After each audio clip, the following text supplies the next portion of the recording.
प्रियांनो, राजांचे दुसरे पुस्तक त्यातील अध्याय 8 व सुरुवातीच्या 6 वचनावरती आपण अध्ययन केल्यावर आपण येथे पाहतो की शुनेम नगरामधील ही एक स्त्री, तिने अलिशाचा एक सेवक म्हणून सन्मान करून तिने त्याचा पाहुणचार केला आणि आपल्या माडीवरती एक खोली बांधून अलिशा जेव्हाही त्या प्रांतामध्ये येईल तेव्हा त्याने त्या खोलीत राहावं यासाठी तिने व्यवस्था केली. ती जी शुनेमकरीण होती, तिने देवावरती प्रेम केलं, देवाच्या सेवकावरती प्रेम करून त्याचा मान सन्मान केला व देवाच्या सेवकाचा तिने पाहुणचार केला. पाहुणचार करणं हे किती आशीर्वादाचं मोठं कारण आहे हे आपल्याला या वचनामधून दिसून येतं. तिने त्याचा पाहुणचार केल्यानंतर मग दुष्काळ पडण्याच्या काळामध्ये देवाने अगोदरच आपल्या सेवकाला ती गोष्ट कळवली आणि देवावर प्रेम करणाऱ्या त्या सेवकाला व सेवकावर प्रेम करणाऱ्या त्या स्त्रीला व तिच्या कुटुंबाला त्या दुष्काळाच्या संकटात त्यांनी अडकू नये यासाठी देवाने त्यांना अद्भुतरित्या वाचवलं. ही गोष्ट आपल्याला तेथे दिसते. जेव्हा संकट आलं, विपत्ती आली, दुष्काळ पडला होता, तेव्हा परमेश्वरावर प्रेम करणाऱ्या या स्त्रीला परमेश्वराने अद्भुतरित्या वाचवलं. यातून काय दिसून येतं माहीत आहे? आपण देवावर प्रेम केलं किंवा मग देवाच्या सेवकावरती प्रेम केलं, त्याच्या सेवेवर प्रेम केलं, निश्चित परमेश्वर त्या लोकांना आशीर्वादित करतो, त्यांच्यावरती दया करत असतो हे समजून घेण्यासाठी निश्चित काही संशय नाही. कारण विशेष करून परमेश्वर आणि परमेश्वराच्या सेवकांवरती प्रेम करून जे त्याच्या सेवेत मदत करतात, त्यांच्या कुटुंबामध्ये परमेश्वर कसं अद्भुतरित्या देव त्यांचं सहाय्य करतो हे बायबलमध्ये बऱ्याच ठिकाणी आपल्याला दिसून येतं. त्यांपैकी एक आहे हे शुनेमकरीण स्त्रीचं जीवन आणि दुसरं आहे बेथानी येथे राहणाऱ्या मार्था आणि मरिया ह्यांचं कुटुंब. मार्था, मरिया व लाजार यांनी येशू ख्रिस्तावरती अतिशय प्रेम केलं. हे असं कुटुंब होतं की जेव्हाही येशू ख्रिस्त त्या प्रांतात जायचा तो निश्चित त्यांच्या घरी उतरत होता, कारण त्यांनी येशू ख्रिस्तावर एवढं जास्त प्रेम केलं होतं व येशूने देखील त्या कुटुंबावर खूप प्रेम केलं. ते कुटुंब येशू ख्रिस्ताचा पाहुणचार करणारं कुटुंब होतं. त्या कुटुंबामध्ये एक दिवस एक समस्या आली. त्या कुटुंबामध्ये लाजार जेव्हा आजाराने त्रस्त झालेला होता तेव्हा त्या कुटुंबाने येशू ख्रिस्ताने यावं यासाठी त्याला निरोप पाठवला, परंतु येशू ख्रिस्त आला नाही.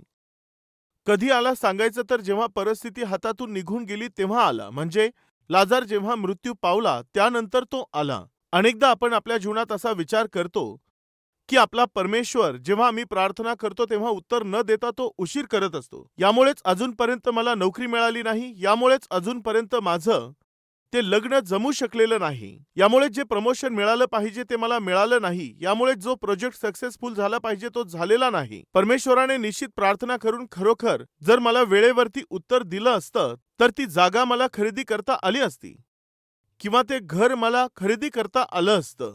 पण माहिती नाही का देव लगेचच उत्तर देत नाही, तो अनेकदा उशीर करत असतो.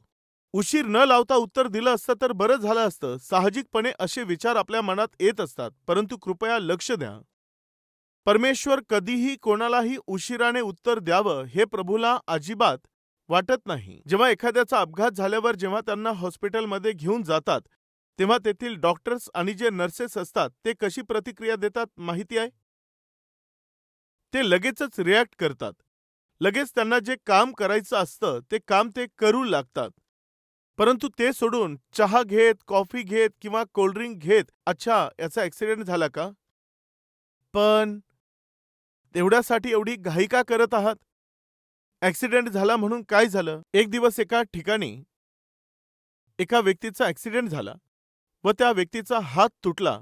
तो तुटलेला हात लटकत असताना तो दवाखान्यात गेला तेव्हा तो हात धरून खूप रडत होता. तेव्हा शेजारी बसलेला व्यक्ती तो म्हणाला, वेडा आहेस का? केवळ हात तुटला म्हणून तू रडत बसला आहेस? त्या व्यक्तीकडे पहा, त्याचं पूर्ण मुंडकं तुटून वेगळं झालं आहे, तो रडत बसला आहे का? तुम्हाला हसू येत आहे. ज्याचा जीव गेला तो रडत नाही आणि तू काय रडतोस? हात तुटला म्हणून का रडत आहे? जरा बस, थोडा वेळ जरा बस. टी, कॉफी किंवा कोल्ड्रिंक्स घेतो का असं विचारणार का? तुम्ही विचारणार? तुम्ही लगेच रिॲक्ट होणार. काहीही करून या व्यक्तीला वाचवायचं म्हणून तुम्ही प्रतिक्रिया देणार. काय करणार? न्यायपूर्वक, खरेपणाने, प्रामाणिकपणे उपचार करणारे लोक, भले ते डॉक्टर्स असोत किंवा हॉस्पिटलमध्ये काम करणारा स्टाफ असो, ते लगेचच रिॲक्ट होत असतात. मग जर मनुष्यात जर एखादी समस्या आली, एखाद्या कोणाचा अपघात झाला, असं पेशंट हॉस्पिटलमध्ये आले तर लगेच ते ॲक्शनमध्ये येतात.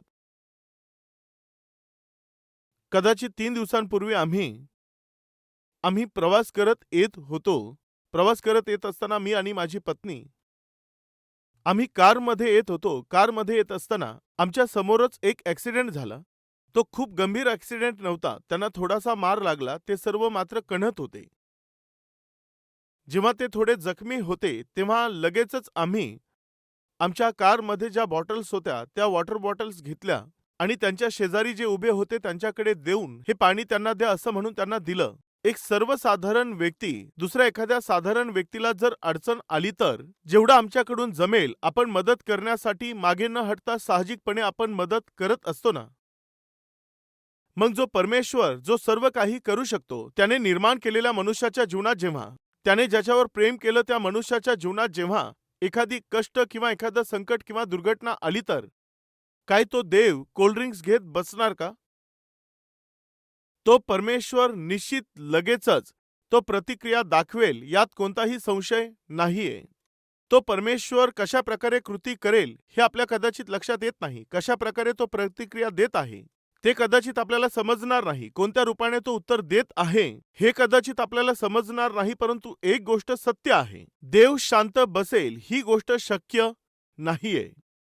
त्या दिवशी मार्था आणि मरिया येशू ख्रिस्ताला म्हणत होत्या, येशू तू त्याच वेळेला आला असतास तर आमचा भाऊ मेला नसता. पण आता परिस्थिती हाताबाहेर गेली आहे. आज कुणी असं बोलत आहेत का परिस्थिती हाताबाहेर गेली आहे? त्याच वेळेला उत्तर दिलं असतं तर बरं झालं असतं. त्याच वेळेला देवाने आम्हाला उत्तर द्यायचं होतं. आता परिस्थिती हाताच्या बाहेर गेलेली आहे असं बोलणारे कोणी आहेत का? एक गोष्ट मला सांगू द्या, माझ्या येशू ख्रिस्ताच्या हातातून सुटेल अशी कोणतीही गोष्ट शक्य नाहीये. कोणतीही गोष्ट तुमच्या हातातून बाहेर सुटण्या अगोदर ती माझ्या येशूच्या हातातून बाहेर पडली पाहिजे. जर येशूच्या हातातून काही सुटलेलं नाहीये तर मग तुमच्याही हातातून काही बाहेर पडेल हे शक्य होणार नाही. याचं कारण असं आहे की जर तुम्हीच त्याच्या हातामध्ये आहात तर जर तुम्हालाच प्रभू हातातून बाहेर जाऊ देत नाही तर मग तुमच्या जीवनातील परिस्थितीला तो हाताबाहेर का जाऊ देईल? लक्षात येत आहे का? जर तुम्ही हातातून बाहेर गेले तर तुम्ही स्वतःच त्याच्या हातातून बाहेर पडले आहात. 2 प्रकार आहेत. आपल्या पित्यासोबत चालण्याचे 2 प्रकार आहेत. मी ते सांगतो ऐका. एकदा एक पिता आणि एक मुलगा मिळून एका उंच अशा शिखरावरती ते दोघेही चढत चालले होते. माझा मुलगा काय करत आहे असा विचार करून त्या वडिलांनी हात पुढे करून मुलाला म्हटलं, हा हात धर असं ते बोलले. तेव्हा तो मुलगा त्यांना म्हणाला, नको नको डॅडी, तुम्हीच माझा हात पकडा असं तो बोलला. तेव्हा वडिलांनी विचारलं, मी तुझा हात पकडला तरी काय, किंवा तू माझा हात पकडला तरी त्याने काय होणार? हे धर माझा हात पकड असं बोलल्यावर तो मुलगा पावलावर पाऊल टाकत वडिलांच्या पाठीमागेच चाललेला होता आणि एका बाजूला एक मोठी दरी आली असं वाटलं घसरून जाणार. अशा धोकादायक त्या वेळेमध्ये तो मुलगा डॅडींना म्हणाला, डॅडी तुम्हाला समजत आहे का? अगोदर तुम्ही माझा हात पकडा असं तो बोलला. तेव्हा ते वडील म्हणाले, हो मला समजत आहे, पण तरी तूच माझा हात धर असं ते वडील त्याला बोलले. तेव्हा त्या मुलाला थोडासा राग येऊन म्हणाला, डॅडी मी जे सांगतो तुम्हाला समजत नाहीये, तुम्ही माझा हात घट्ट धरा. तेव्हा डॅडींनी विचारलं, पण कशासाठी? मी तुझा हात का धरू? तू माझा हात धरलेला आहेस ना, मग यामध्ये समस्या काय आहे? मुलगा म्हणाला, अहो काही नाही डॅडी, मी तुमच्या मागे मागे चालत आहे, पण बाजूला मोठी दरी आहे. ही जी जागा आहे, हा जो रस्ता आहे, हा जरासा घसरणारा आहे. कधी माझा तोल जाईल, कधी मी घसरेल, काही लक्षात येत नाहीये. मी काय सांगतो आहे ऐका डॅडी. जर समजा मी तुमचा हात धरलेला असेल आणि जर माझा पाय घसरला, तेव्हा माझ्या हातात एवढी ताकद नाहीये, यामुळे तुमचा हात माझ्या हातातून सुटेल आणि मी खाली घसरून जाईल. बरं ठीक आहे, पण मी पकडलं तर काय होईल? जर डॅडी समजा तुम्ही जर मला पकडून ठेवाल, तेव्हा जरी माझा पाय येथून घसरला तरी देखील त्या दरीमध्ये मी पडू लागलो तरी तुमच्या हातात खूप ताकद आहे, यामुळे तुमच्या हातामधून माझा हात सुटणं हे अजिबात शक्य नाहीये डॅडी. मी तुमचा हात धरण्यामध्ये आणि तुम्ही माझा हात हातात घेण्यात यात जमीन आणि आसमानचा फरक आहे. लक्षात आलं का? आज जर आमच्यात कोणी घसरून खाली पडत असतील किंवा परिस्थिती हाताबाहेर गेलेली असेल, तर याचं कारण मी सांगू? तुम्ही स्वतः येशूला धरू पाहता, यामुळे ही समस्या झाली. काही लहान मुलं असंच करतात. ते खूप हुशार असतात. ते काय करतात की त्यांच्या डॅडींना त्यांचा हात धरू देत नाहीत. तर हेच त्यांच्या डॅडीचा हात धरतात. कशासाठी? जर त्यांनी डॅडीचा हात धरलेला असेल व ते पायी चाललेले असतील आणि आईस्क्रीमचं दुकान किंवा एखादं शॉप जर आलं, तर जर याने डॅडीचा हात धरलेला असेल तर तो सोडता येईल, मग थांबता येईल. पण जर डॅडींनी हात धरलेला असेल तर यांचं काहीही चालणार नाही. प्रियांनो, वडिलांचा हात पकडण्याच्या दोन पद्धती आहेत. एक तुम्ही पकडणं आणि एक वडिलांनी धरणं. जर तुम्ही पकडला तर तो सुटू शकतो, पण जर वडिलांनी धरलेला असेल तर सुटण्याचा चान्स राहत नाही. ठीक आहे, आज माझा प्रश्न असा आहे की तुम्ही येशू ख्रिस्ताचा हात धरलेला आहे किंवा मग येशूने तुमचा हात धरलेला आहे? काय म्हणता?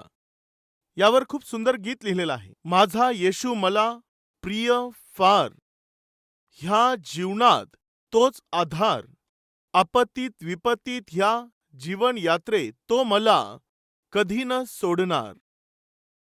सो आज प्रत्येक व्यक्तीने ही प्रार्थना करायची आहे. ती म्हणजे, प्रभू, कदाचित आत्तापर्यंत देवा मी तुला पकडलेलं असेल. यामुळेच कदाचित मी सारखा सारखा पडत आहे. यामुळेच कदाचित परिस्थिती सारखी सारखी हातातून जात आहे.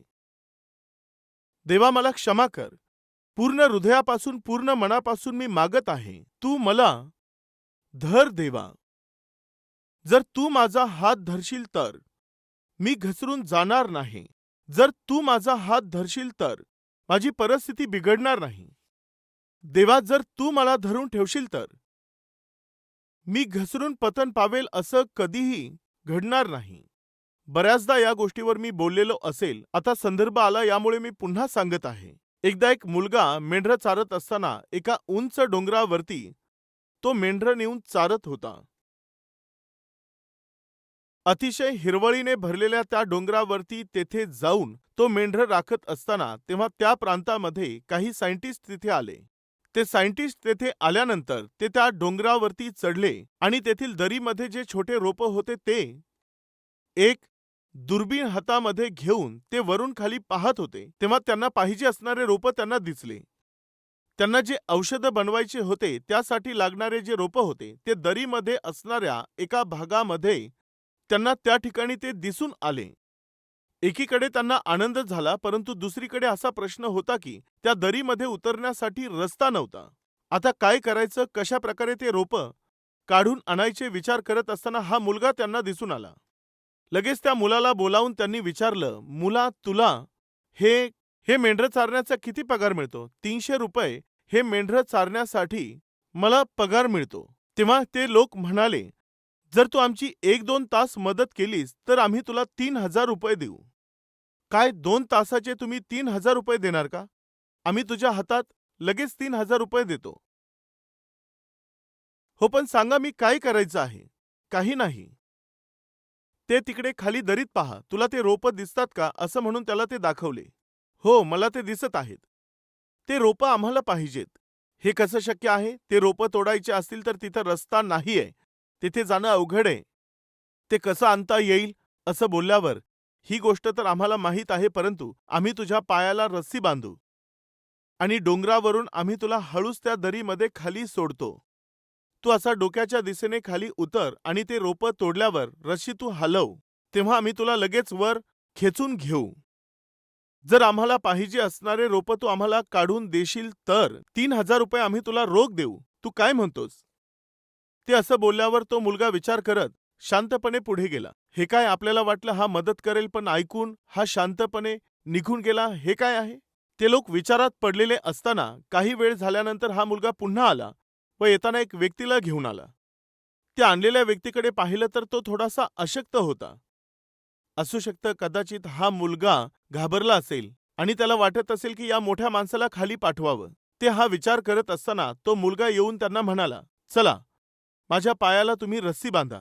तो असं बोलल्यावर, काय तू जाशील का? धैर्याने जाशील ना? मी निश्चित जातो. तुम्ही दोरी बांधा. असं तो बोलल्यावर मग तेथे जे होते त्या सर्वांनी त्याला हिंमत देऊन, तू धैर्याने जाऊन आम्ही सांगितलेले रोपं तोडून वर ये, तुला घाबरण्याची गरज नाहीये. आम्ही चौघे जण आहोत ना. आम्ही चौघे दोरी धरून तुला बाहेर काढून घेऊ. तुला कोणता धोका होऊ देणार नाही. लक्षात आलं ना? त्याने एकदा त्या लोकांकडे असं पाहिलं. असं, तुम्ही चौघे जण माझ्या पायाला दोरी बांधून ती दोरी तुम्ही पकडणार? हो. तुला काही धोका होऊ नये यासाठी आम्ही चौघेही दोरी धरू. तेव्हा तो मुलगा लगेच बोलला, थांबा, तुम्ही दोरी बांधू नका. पण का, काय झालं? जर तुम्ही ती दोरी पकडणार असाल तर मी अजिबात उतरणार नाही. पण का, का बरं? मी ज्यांना आणलं त्यांना पाहिलं का? तुम्ही त्यांच्या हातामध्ये दोरी द्याल तेव्हाच मी तेथे धोक्यांनी भरलेल्या त्या खोल दरीमध्ये उतरेल. तेव्हा ते लोक त्या मुलाकडे पाहून म्हणाले, तू वेडा आहेस? आम्ही चौघे जण दोरी पकडू म्हटलो तर तू नाही म्हणत आहे आणि या एका व्यक्तीच्या हातात दोरी देण्यास सांगत आहे. एकापेक्षा आम्ही चौघे जण, आमच्यात जास्त ताकद आहे ना.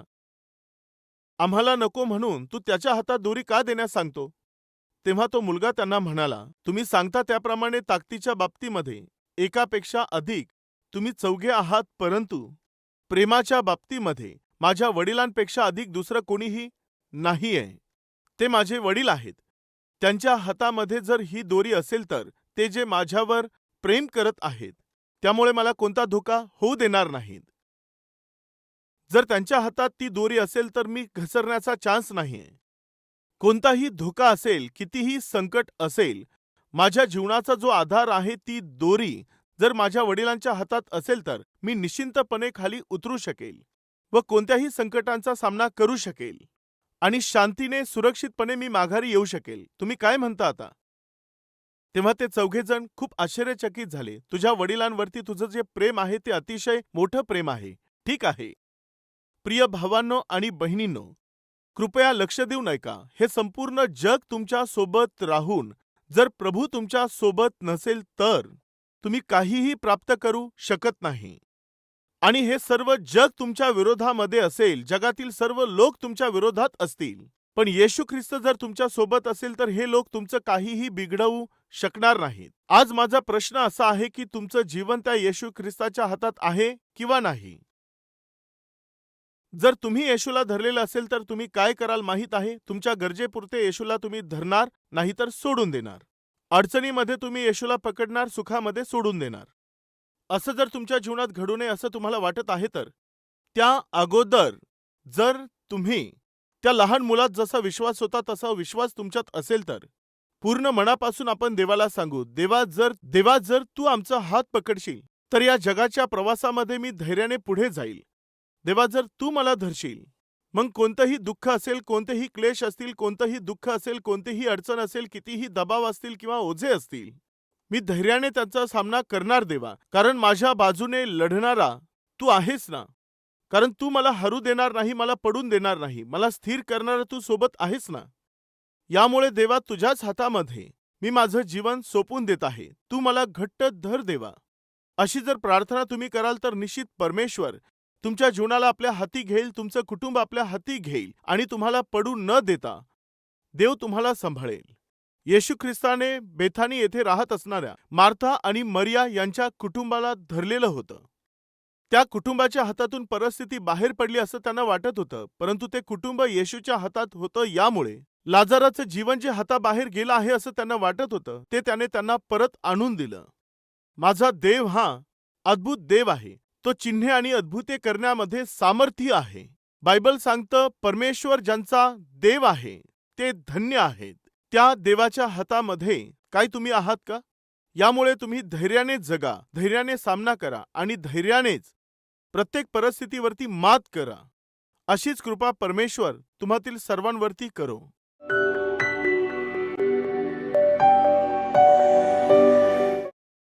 पवित्र परमेश्वर देवा, आम्ही आमचं जीवन तुझ्या हाती देतो. तू आमच्यावर दया कर. देवा, माझ्या शारीरिक आजारांपेक्षा माझ्या हृदयात जो असाध्य रोग आहे तो तू बरा कर देवा. कारण शरीराचे आजार आम्हाला मरणाकडे घेऊन जातील, परंतु हृदयामधला रोग आम्हाला नाशाकडे घेऊन जाईल, नरकात घेऊन जाईल. देवा, अशा रोगापासून तू मला सोडीव देवा. मी पुन्हा पुन्हा खाली पडत आहे. सारखे सारखे माझे पाय घसरत आहे. पुन्हा पुन्हा त्याच चुका मी करत आहे. पुन्हा पुन्हा मी बिघडत जात आहे. वारंवार देवा मी अशुद्ध होत चाललो आहे. देवा, या पापमय रोगातून मला सोडव. परमेश्वरा, मला सोडीव. देवा, यावेळेला जेही कोणी अशी प्रार्थना करत आहेत त्यांना प्रभू तू दर्शन दे. मस्तकापासून तर पायांच्या तळव्यापर्यंत देवा, तुझ्या रक्ताने आम्हाला धुवून पूर्णपणे शुद्ध करून बर्फाहूनही शुभ्र असं आमच्या हृदयाला तू पवित्र बनव बापा. चांगलं असं आत्मिक आरोग्य तू आम्हाला दे देवा. निरंतर आम्ही तुझी स्तुती करत राहावी असं शारीरिक आरोग्य तू दे. येशूच्या नावाने ही प्रार्थना मागतो बापा. आमेन.